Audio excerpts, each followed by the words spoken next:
மாவட்டம் போடிநாயக்கனூரில் காவல்துறையினருக்கு உடல் ஆரோக்கியம் பற்றிய கருத்தரங்கு கூட்டம் நடைபெற்றது.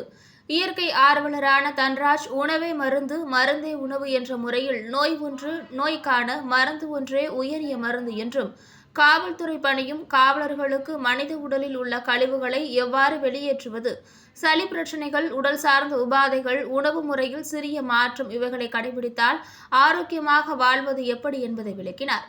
இதனை துணை கண்காணிப்பாளர் பெரியசாமி ஏற்பாட்டில் ஏராளமான காவலர்கள், ஆய்வாளர் உள்ளிட்ட காவலர்கள் இதில் பங்கேற்று உடலில் உள்ள பிரச்சினைகளுக்கு ஏற்றவாறு எவ்வாறு இயற்கை முறையில் தீர்வு காண்பது பற்றி கேட்டறிந்தனர்.